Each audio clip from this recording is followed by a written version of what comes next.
నాయన మన ఆశీర్వదించుము. నాయన ఈ దినమున మేము నీ యొక్క వాక్యము మాట్లాడాలంటే మాకు శక్తి సరిపోదు. నీ శక్తి అనుగ్రహించు. అదేవిధంగా ఇక్కడికి వచ్చినటువంటి ప్రతి ఒక్కరిని ఆశీర్వాదంతో నింపుము. ప్రతి ఒక్కరూ నీ బిడ్డలు, వాళ్ళని ఆశీర్వదించు నాయన. నా ప్రభువా, వాళ్ళతో నీవు మాట్లాడు. నీవు మాట్లాడి విషయము స్పష్టముగా తెలియచేయము. మేము చేయు ప్రతి పనిలో మీరు తోడుగా ఉండండి. మీరు చేసేటువంటి వారుగా మమ్మల్ని మార్చి ఆశీర్వదించమని యేసుక్రీస్తు ప్రభు యొక్క నామమున ప్రార్థన చేయుచున్నాను తండ్రి. ఆమేన్. అమ్మ, అందరూ బాగున్నారా? దేవుని కృపలో ఉన్నాం బ్రదర్ గారు. బాగున్నాం బ్రదర్.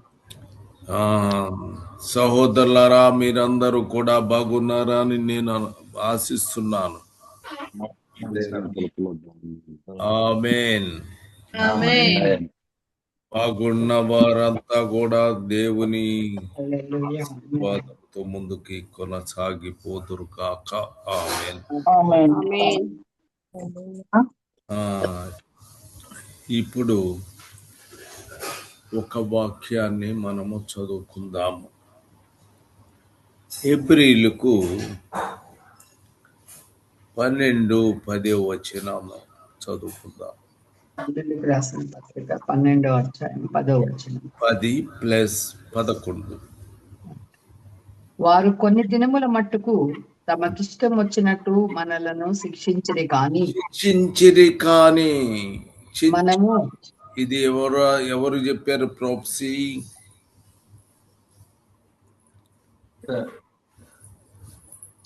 సరే, శిక్షించిరి కానీ మనము తన పరిశుద్ధతలో పాలు పొందవలనని మన మేలు కొరికే ఆయన శిక్షించుచున్నాడు. ఆమేన్. మరియు ప్రస్తుతమందు సమస్త శిక్షయు దుఃఖకరంగా కనబడునే కాని సంతోషకరంగా కనబడదు. అయినను దాని యందు అభ్యాసము కలిగిన వారికి అది నీతియను సమాధానకరమైన ఫలమిచ్చును. ఆమేన్. ఆమేన్. మనము తన పరిశుద్ధతలో పాలు పొందుకొనుటకు పాలు పొందవలనని. ఆమేన్. దేనికమ్మా? తన పరిశుద్ధతలో పాలు పొందాలి. పాలు పొందవలనని ఆయన. ఆమేన్. హల్లెలూయా.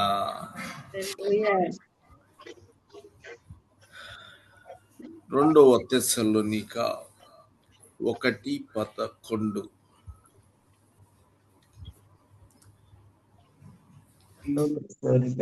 అధ్యాయం 11వ వచనం.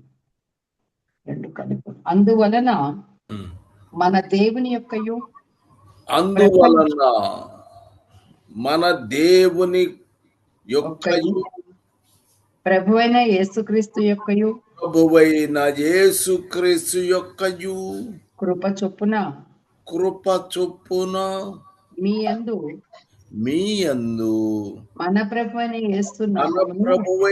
యేసుక్రీస్తు నామమును ఆయన యందు మీరు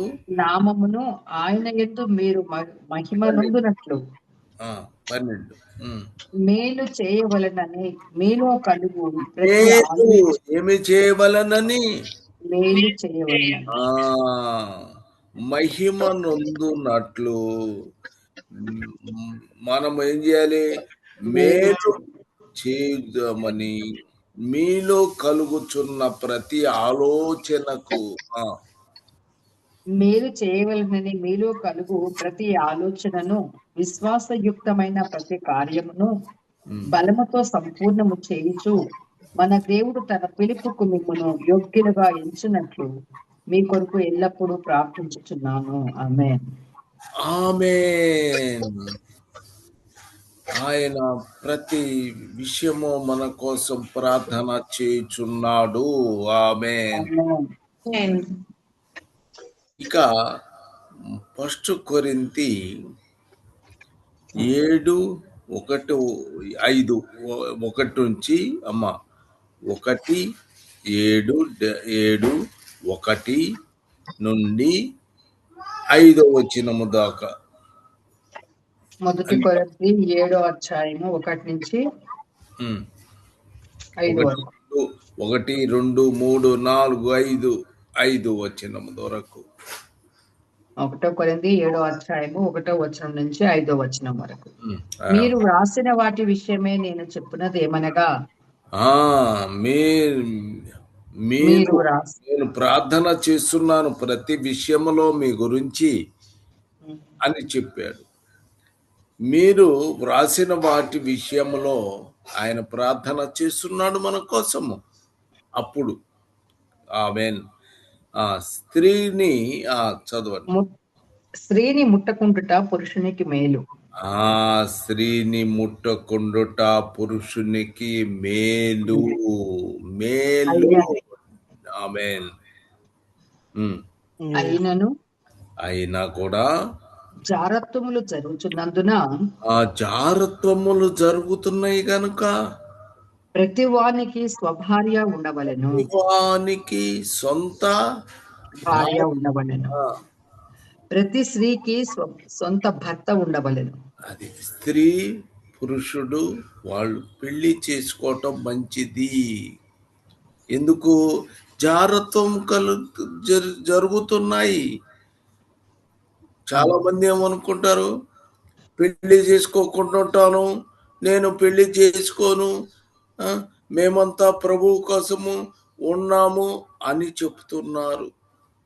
ఏమో కానీ వాళ్ళు మంచిదే, మంచిదే కానీ వాళ్ళు ఎక్కడో పొరపాటు జరుగుతూనే ఉంది.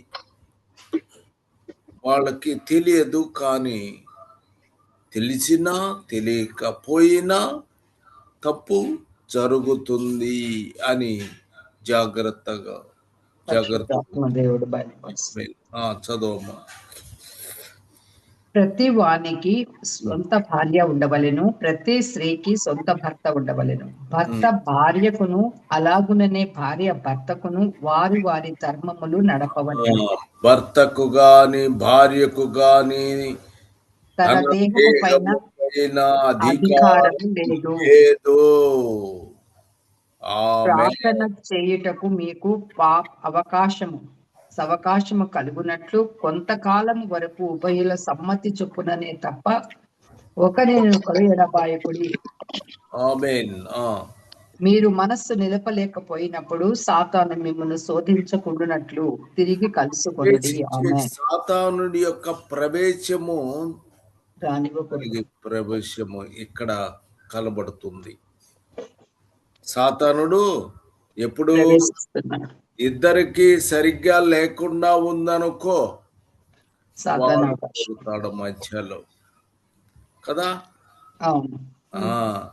ఏం చేస్తారంటే ఒక విషయము, ఒక స్త్రీ ప్రభువుకి తెగ ప్రార్థన చేస్తుంది, విపరీతంగా ప్రార్థన చేసింది, కానీ భర్తను నెగ్లిజెన్స్ చేస్తుంది.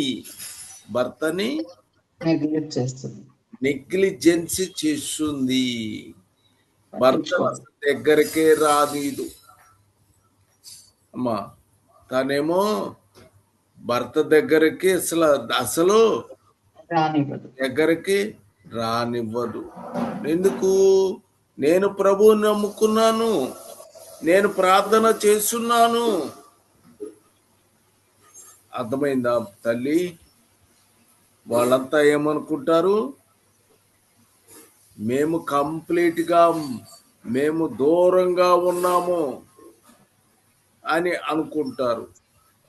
మగోడు ఏం చేస్తాడు, వాడికి చెడ్డ అలవాట్లు ఆటోమేటిక్గా వస్తాయి. భార్యాభర్తలు కలిసి ఉండాలి, కానీ ఒక విధానముని వాడు కొనుక్కొచ్చుకోకూడదు. ఎందుకంటే సాతానుడు దూరంగా ఉండాలి. ఇద్దరు దూరంగా ఉన్నారనుకో, వాడు మధ్యలో దూరుతాడు. అది ఎంత జాగ్రత్తగా ఉండాలి. భార్య ఎట్లా ఉండాలి?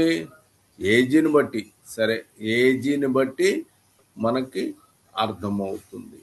కానీ నీ కుర్రవాడిని, నేను ప్రభువుని నమ్ముకున్నాను అని అనుకున్న స్త్రీ లేకపోతే పురుషుడు నేను దూరంగా ఉంటాను అని అంటే అప్పుడు ఏం జరిగింది? మధ్యలో వాడు ప్రవేశించే అవకాశము ఉంటది. జాగ్రత్తగా ఉండండి. ఆయనకు మీరు అప్పగించుకోవాల్సిందే. ఆమేన్. 4వ వచనం 5వ వచనం చదువమ్మా మళ్ళా. భర్తకే గాని భార్యకు గాని తమ దేహము మీద అధికారం లేదు. అలాగున భార్యకే గాని భర్తకు తన దేహం మీద అధికారము లేదు. అధికారము, జాగ్రత్త. ఆమేన్. కాబట్టి మనం ఏం చేయాలంటే ప్రార్థన చేయాలి. చదువుమా. ప్రార్థన చేయుటకు మీకు అవకాశము కలుగునట్లు కొంతకాలం వరకు మనం ఏం చేయాలి? కొంత సమయాన్ని ప్రార్థన మాత్రము చేయకూడదు, కానీ మనము ప్రార్థన చేయుటకు మీకు అవకాశము కలుగునట్లు ఎంత కాలము వరకు, కొంతకాలం వరకు ఉభయుల సమ్మతి చొప్పుననే తప్ప ఒకరినొకరు ఎడబాయకుడి. ఆమేన్. కొంతకాలము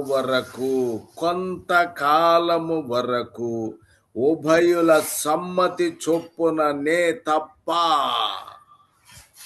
అర్థమైందా? సమ్మతి చొప్పుననే తప్ప ఇరువురి అంగీకారంతో ఒకరి కొరకు ఎడబాయక మీరు ఒకరినొకరు ఎడబాయకుడి. మీరు మనస్సు నిలపలేకపోయినప్పుడు సాతాను మిమ్మల్ని శోధింపకుండానట్లు తిరిగి కలుసుకొనుడి. శోధింపకుండా తిరిగి కలుసుకోవాలి. ఆమేన్.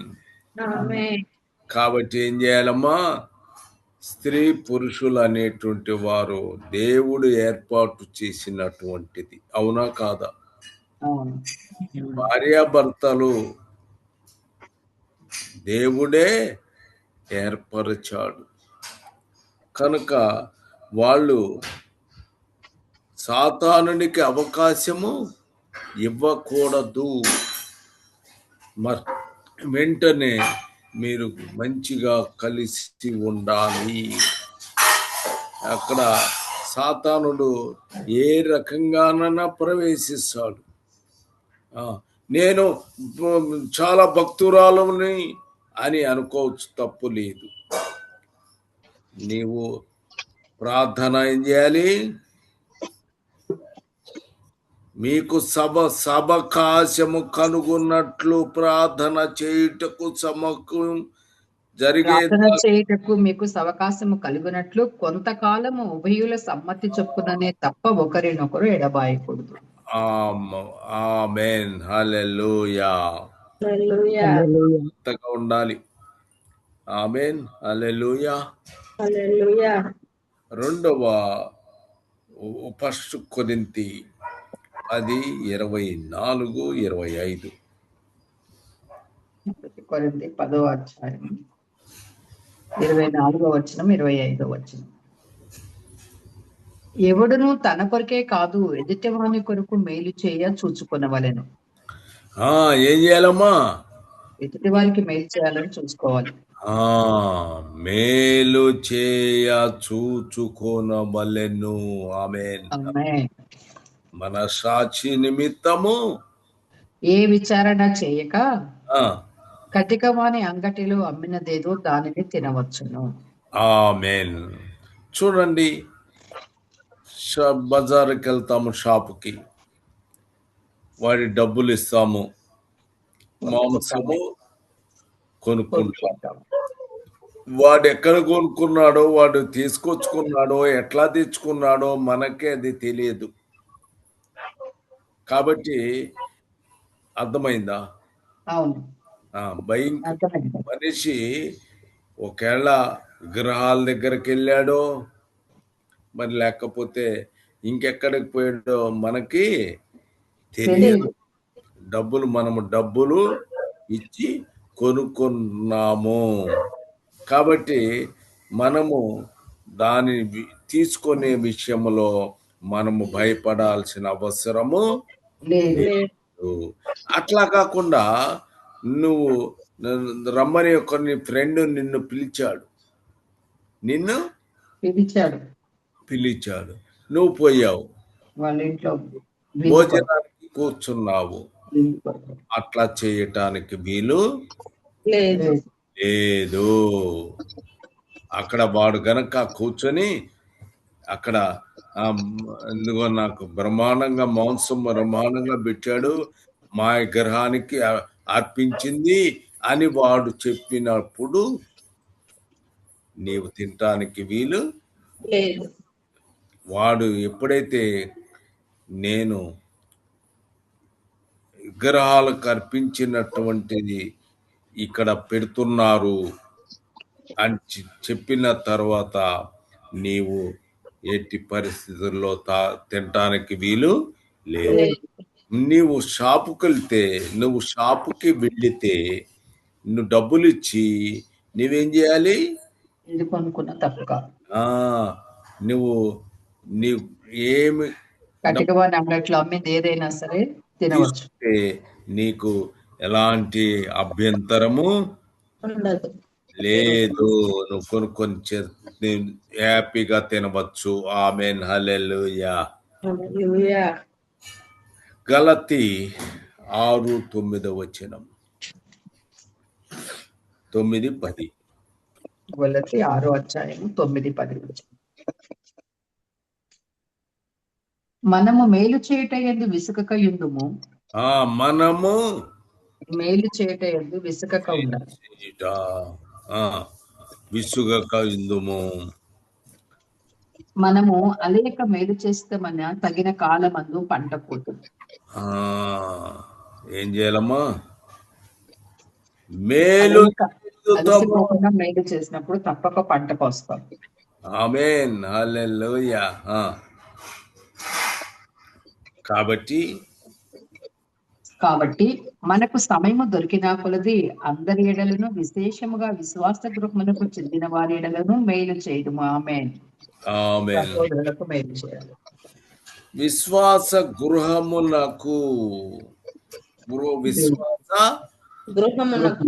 అంటే హిందువులు వాళ్ళు అది కాదు. విశ్వాసులు ఉండేటువంటి గృహము.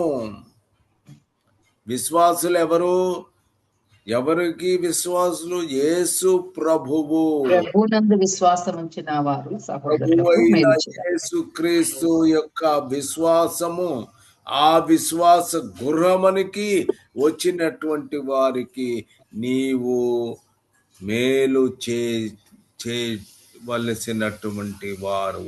ఆమేన్. అర్థమైందా? ఇక్కడ మనము ఇళ్ళమ్మట చాలా మంది వస్తారు, వచ్చేదను వాళ్ళ ఫోటోలు పెట్టుకుంటారు, వాళ్ళ యొక్క ఫోటోలు అవి పెట్టుకుంటారు, వాళ్ళ పేరు రాసుకుంటారు, ఇక ఏదేదో చెప్తారు. అవి మనకి సంబంధము లేదు. అర్థమైందా తల్లి? కాబట్టి ఇప్పుడు విశ్వాస గృహము అది ఎవరు? ప్రభు అయిన యేసు క్రీస్తు కుటుంబం నుండి ఆ విశ్వాస గృహము వాళ్ళకి మనము మేలు చేయగలిగినటువంటి వారిగా ఉండాలి. ఆమేన్. మనం 10 రూపాయలు ఇచ్చినా కూడా ఎవరికి ఇవ్వాలి? విశ్వాస గృహంలో ఉన్న వారికి, దేవుని నమ్మి విశ్వసించడం వారికి. ఒకటి మాంసము తినే విషయము గురించి మనము ఏం చేయాలి? కొట్టుకి వెళ్ళి తల్లిగా ఉన్న దగ్గర పొందదు ఏదైనా తినవచ్చు కానీ డబ్బులు కట్టి అది కొనుక్కోవాలి. అది విచారించాల్సిన అవసరము లేదు. అది తీసుకోవచ్చు. అట్లానే వీళ్ళకి హిందువులు అంటే అనేక మంది వాళ్ళకి మన సహాయము చేయటము కాదు, కానీ విశ్వాస గృహంలో చేరినటువంటి వారికి మనము సహాయము ఉన్నటువంటి వారము గుర్తిరగాలి. ఆమేన్. ఎఫెసీలు 6:2 వచనము. ఎఫెసీలు 6:2. నీకు మేలు కలుగునట్లు నీ తండ్రిని తల్లిని సన్మానింపము, అప్పుడు నీవు భూమి మీద దీర్ఘాయుష్మంతుడు వద్దు. ఆమేన్. నీకు మేలు కలుగాలి అంటే ఏం చేయాలి? తల్లిని తండ్రిని సన్మానించాలి. తల్లిని. ఆమేన్. 7 అయింది. ప్రార్థన చేసుకుందామా? టైం కాకుండా టైం అయిపోయింది కనుక చేయండి, ప్రార్థన చేయండి. తర్వాత మళ్ళా చదువుకోవచ్చు అవసరాన్ని. హల్లెలూయా, హల్లెలూయా. ప్రభువా, మహోన్నతుడా, మహాగణుడా, మంతుడా, పరిశుద్ధుడైన మా ప్రియ తండ్రి, మీ పాదములకు వేలాది వందనాలు, స్తోత్రాలు నైనా. పరిశుద్ధాత్మదేవ, మీరు మాతో మాట్లాడిన ప్రతి మాట కొరికే వందనాలు. నీ కుమారుని నిలబెట్టుకుని వాటిని గ్రహించి వాటి యందు నిలిచి ఉండే కృపను మాకు దయచేయండి. తన పరిశుద్ధతలో పాల్పొందడానికి దేవుడు మేలు కొరికే మమ్మల్ని శిక్షిస్తాడని ఆ శిక్షను ప్రభు మేము అయ్యా తండ్రి నేను ఏ మాత్రం కూడా ఆ శిక్షలో మేము ప్రస్తుతం దాని ఎదురు అభ్యాసం పొందినట్లయితే కనుక నీతియు సమాధానం అనే ఫలాన్ని మేము పొందుకుంటామని, అయ్యా మేము ఏదైనా శిక్షించబడితే అది మా మేలు కొరికే దేవుడు చేస్తున్నాడనే సత్యాన్ని మేము గ్రహించడానికి మీరు ఈ రోజు మాతో మాట్లాడిన మాటల కొరికే వందనాలు. అలాగే నా తండ్రి, నీ కృప చొప్పున నీ యందు మహిమ పొందుటకు మేము మాలో కలిగే ప్రతి ఆలోచన కానీ, విశ్వాసపూరితమైనటువంటి ప్రతి కార్యమే కానీ బలముతోనూ సంపూర్ణతో ఉండేలాగా, మీరు పిలిచిన పిలుపుకు మేము యోగ్యులమై ఉండేలాగా మమ్మల్ని ఆశీర్వదించే గొప్ప దేవుడు అని మీకు స్తోత్రాలు చెల్లిస్తూ ఉన్నాను. అయ్యా, ఎదుటివాని కొరకు మేలు చేయించు చూసుకోవాలని, అలాగే అంగటిలో ఏదైతే కొంటామో అది ఏది కూడా నేరం కాదని ప్రభు నీ వాక్యం. అంగటిలో కొని తినే ఆహారం విషయంలో ఆలోచించవలసిన పని లేదు, కానీ అవిశ్వాసుల గృహానికి వెళ్ళి అవి తినడము మంచిది కాదు అనే ఉద్దేశాన్ని మరొకసారి మీరు మాకు జ్ఞాపకం చేసినందుకు వందనాలు చెల్లిస్తున్నాను. అలాగే నా తండ్రి, ఎత్తేవాని కొరకు మేలు చేయడము అంటున్నారు. మేలు చేయలేదు విచలక ఉండాలని, మనం అలయక మేలు చేస్తే మనం తగిన కాలంలో ఖచ్చితంగా ఫలం పొందుకుంటామని దేవాని నామంలో ప్రభు మాకు బోధించారు. అలాగే తండ్రి, విశేషముగా విశ్వాస గృహములకు చెందిన వారి ఎడలా మేము మేలు చేయవాలని మరొకసారి మాకు జ్ఞాపకం చేసి, అవును ప్రభు, ఎవరికంటే వాళ్ళకి ఇష్టానుసారంగా మేలు చేయమన్నారు కదా అని చేయడం కాదు, కానీ ముందు దేవుని యొక్క రక్తంతో కడగబడి దేవుని యందు విశ్వాసం ఉంచిన అయ్యా వారికి ఎంత అవసరతలో ఉంటారో వారి కొరకు మేలు చేసే వర్మగా మమ్మల్ని మీరు ముందు నిలబెట్టండి. ఆ తర్వాత ఎవరికైనా ఉండేలాగా సహాయం చేయండి. మాకు వివేచన జ్ఞానం ఇవ్వండి, ఎవరికి చేయాలి ఎవరికి చేయకూడదు. మేలు చేస్తే మాకు వచ్చే ఫలం ఏంటో మేము గ్రహించుకుని ఆ ఫలమును ఆశించి మేము చేసే వర్మగా ఉండనివ్వండి. విలుచున్న ప్రతి ఒక్క హృదయంలోని ఈ వాక్యములు నాటబడి ప్రతిరోజు కూడా తండ్రి ఇతరులకు మేలు చేసే వారికి ఉండాలని మీరు బోధించారు. అలాగే భార్య భర్తల మధ్య ఉండవలసిన విధానం కూడా మీరు బోధించారు నాయన. అవును తండ్రి, అపవాదికి చోటు ఇవ్వకుండా కలిసిమెలిసి ఉండాలని, ఇద్దరికి అనుకూలంగా ఉన్నప్పుడే ప్రార్థన చేసుకోవాలని దేవుడిని వంక పెట్టుకుని వారి జీవితాల్లో అపవాదికి చోటిచ్చే వారిగా భార్యభర్తలు ఉండకూడదని కూడా మీరు మాతో మాట్లాడారు. అలాగే సంఘానికి దేవుడికి కూడా ఆ మాటలు వర్తిస్తాయని మీకు స్తుతులు చెల్లిస్తూ ఉన్నాను. దేవునితో సమాధానం భార్యభర్తలు ఏ రీతిగా ఏక మనసుతో కలిగి ఉంటారో దేవునితోనూ మేము ఏక మనసు కలిగి ఉండాలని, కొద్ది క్షణాలు కూడా దూరమైనప్పుడు అపవాది మమ్మల్ని ఎదుర్కొంటాడని, అపవాది ద్వారా ఒదుకపడతామని కూడా మాకు అర్థమైంది ప్రభు. ఈ వాక్యాలన్నిటినీ మాకు ఈ రోజు జ్ఞాపకం చేసి మా ఆత్మీయ జీవితాన్ని మీరు పిలిచిన పిలుపుకి యోగ్యులుగా నిలబడే విధంగా మమ్మల్ని నడిపిస్తున్న విధానం బట్టి మీకు కృతజ్ఞతాస్తుతులు చెల్లిస్తున్నాను. నీ కుమారుడు ద్వారా మాట్లాడిన ప్రతి మాట కొరికే వందనాలు. మరి నీ కుమారుడిని కూడా మీరు దీవించి ఆయన ద్వారా మీరు మాతో ఇచ్చిన ప్రతి మాటను బట్టి వందనాలు చెల్లిస్తూ ఆయనను కూడా దీవించండి. శారీరకంగా మంచి ఆరోగ్యంతో ఇచ్చేయండి. ఆత్మీయంగా ఎంతగానో మీరు బలపరుస్తున్నారు. స్తోత్రాలు. కుటుంబాన్ని దర్శించండి. మరి కుమారుడు నీ వాక్యాన్ని ప్రకటించిన ఇంటుండగా మీ ఆత్మతో అభిషేకించి మీ స్వరాన్ని మాకు వినిపించండి. వినపడుతున్న ఆ స్వరము మీది అని గ్రహించి వినగల చెవితో వినగలిగే వారముగా ఈ మాటలన్నీ భద్రం చేసుకుని క్రీస్తులో తండ్రి మీరు పిలిచిన పిలుపుకు యోగ్యులుగా జీవించే భాగ్యము రూపులో ఉన్న ప్రతి ఒక్కరికి దయచేయమని ప్రభువైన యేసుక్రీస్తు వారి నామంలో ప్రార్థించి స్తుతించి సమర్పించి వేడుకొనిచున్నాను తండ్రి. ఆమేన్. ఆమేన్. ఆమేన్.